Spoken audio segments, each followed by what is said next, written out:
যেদিন উচ্চ মাধ্যমিক পরীক্ষা শুরু হয়েছে সেদিন সরস্বতী প্রতিমা বিসর্জনের শোভাযাত্রায় ডিজের তাণ্ডবে নাজেহাল উত্তরপাড়ার শহরবাসী। উত্তরপাড়া স্টেশন রোডের একটি সরস্বতী পুজো কমিটি শুক্রবার তাদের প্রতিমা বিসর্জনের শোভাযাত্রা বের করে। সন্ধ্যের পর শহরের রাস্তায় ডিজের তাণ্ডব শুরু হয়। শহরের বাসিন্দা অভিভাবকেরা প্রতিবাদ জানিয়েছেন, তবে সামনে গিয়ে কাউকে ডিজে বন্ধ করতে দেখা যায়নি। পুলিশ প্রশাসনও ছিল নির্বিকার। উত্তরপাড়ার নাট্যকর্মী তপন দাস বললেন, এখন যে কোনো উৎসবে এই শব্দের তাণ্ডব দেখা যাচ্ছে।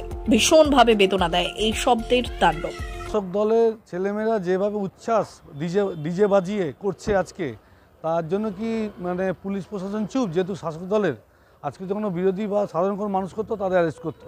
এই তো প্রশাসনের অবস্থা। তাপস দেব, ভারতীয় জনতা পার্টি, উত্তরপাড়া। অন্যদিকে চুঁচুড়ার সরস্বতী প্রতিমা নিরঞ্জন শোভাযাত্রা ছিল আলোক সজ্জায় মোড়া।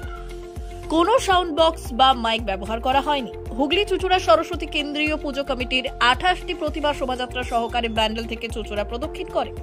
প্রশাসনের নির্দেশ মতো পরীক্ষার জন্য বাজনা বাজলেও ডিজে বাজেনি। যে শোভাযাত্রা সরস্বতী পুজোর, সেটা 100 বছরে পদার্পণ করেছে। এটা একটা বড় ঐতিহ্য।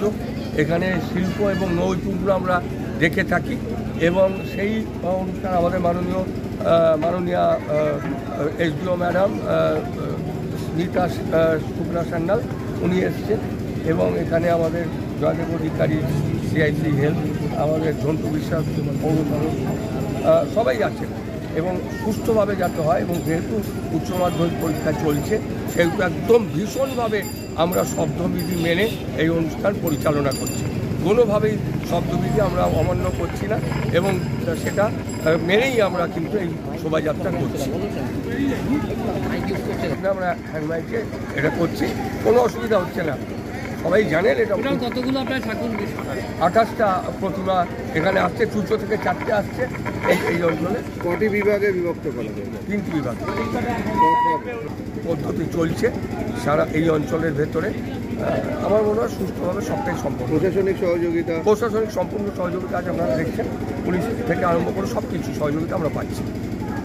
আমি নিজের ব্যক্তিগত অভিজ্ঞতার কথা বলি, এই শব্দ তাণ্ডব আমাকে পাগল করে দেয়। আমি শারীরিকভাবে অসুস্থ হয়ে পড়ি এবং এটা সমস্ত উৎসবে এই কাণ্ডটা ঘটছে। ধর্ম সম্প্রদায় নির্বিশেষে এই অত্যাচার, এই একটা দূষণ ব্যাপকভাবে আমাদের সমাজে জায়গা করে নিচ্ছে।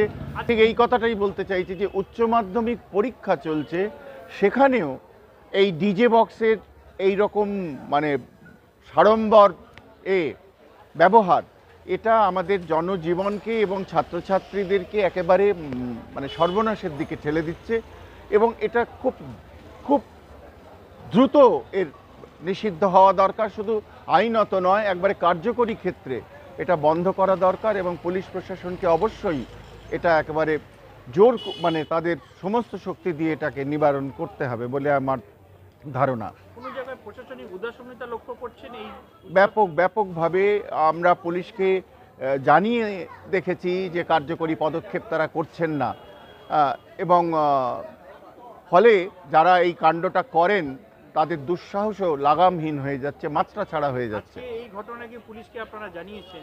না, এই ঘটনা অভিজ্ঞতা রয়েছে যে অন্যান্য ক্ষেত্রেও যে একটা হসপিটালের পাশে বা একটা অসুস্থ মানুষের বাসস্থানের পাশে, স্কুলের পাশে এই রকম তাণ্ডব চলছে এবং এর যেন কোনো প্রতিকার নেই বলে আমরা ধরে নিচ্ছি, আশপাশের মানুষ মনে করছেন।